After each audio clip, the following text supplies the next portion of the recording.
Bonjour, tout d'abord, je remets à l'honneur la deuxième partie du XVIIe, c'est-à-dire la fin du XVIIe et la fin également de l'époque glorieuse de la Bretagne, son âge d'or. Son âge d'or qui est lié au lin. Parce que la Bretagne est riche, c'est une des régions les plus riches d'Europe. Elle tient sa richesse de deux facteurs essentiels. Le commerce à la mer, parce que la flotte bretonne au XVIe siècle est la première d'Europe. Et étant donné que ce sont des flottes de petits bateaux de 40-50 mètres, 50 tonneaux, et que on a beaucoup de petits ports en Bretagne, dont Pinmar est le premier port de commerce européen au XVIe. Il y a une séparation, je dirais, une séparation du travail et du commerce du lin, de la fabrication du lin, en ce sens que la plante elle-même est cultivée sur la côte, ce qu'on appelle aujourd'hui la ceinture dorée, si vous voulez, c'est-à-dire les terres limoneuses de la côte nord du Finistère ou du Trégor, voire du Goëlo, et également d'ailleurs dans le sud Finistère, en Bicoudennie. Hein. Et les terres moins riches, où le lin pousse moins bien, moins haut, transforment dans les fermes de ces zones moins riches, le lin est transformé. Et dans toutes les petites fermes, tout le monde, je dirais, a son rouet ou bien son fuseau. Et ça apporte un complément de revenu très important pour l'ensemble des fermiers de la région. Ben, j'ai l'intention de faire les Kerléos, ce sont des héros récurrents. Pourquoi les Kerléos? Parce que ça s'est trouvé comme ça dans le premier roman. Et j'ai l'intention d'en faire, je dirais, le fil conducteur d'une histoire romancée de la Bretagne à travers les différentes époques, à partir je dirais, du XVIe jusqu'au XXe.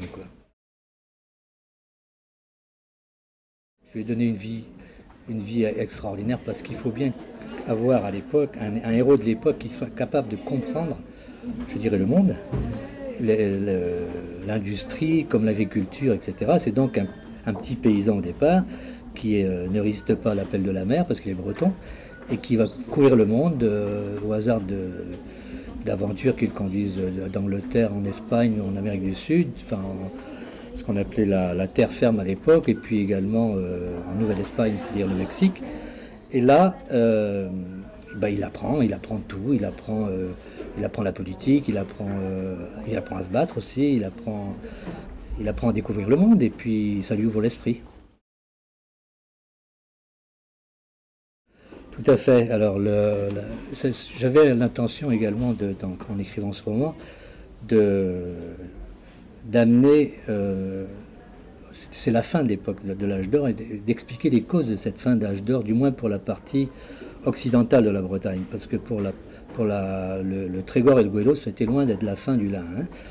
Mais pour ce qui est du Léon et de la Bigoudennie, il est certain que le centralisme de Louis XIV et la politique économique de Colbert ont été très néfastes à la Bretagne.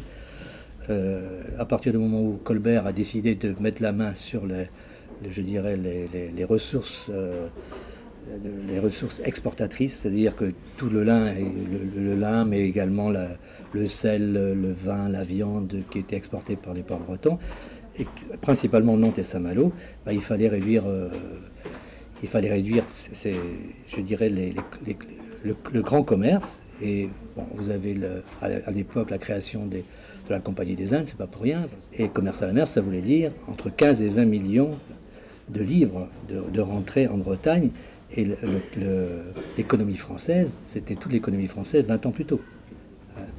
Et les besoins de Colbert étaient tels, il fallait bien faire Versailles et puis tous les autres châteaux de Louis XIV, et puis ses intérêts personnels également, que je dirais la tutelle de l'État s'est avérée très pesante. Et puis il y a eu des révoltes effectivement qui ont résulté directement des taxes, la multiplicité des taxes qui ont été mises en 3 ans par Colbert sur, je dirais pas uniquement la Bretagne, mais c'est tout le pays, et surtout toutes les provinces d'État, dont la Bretagne, qui a été rattachée à la France en 1532, et était l'une des principales. Mais il y a également la Guyane, le Dauphiné. Bordeaux a subi les mêmes foudres, le Dauphiné également, et le Midi également, enfin la Provence également. On n'est pas les seuls, mais on est les seuls à s'être vraiment révoltés.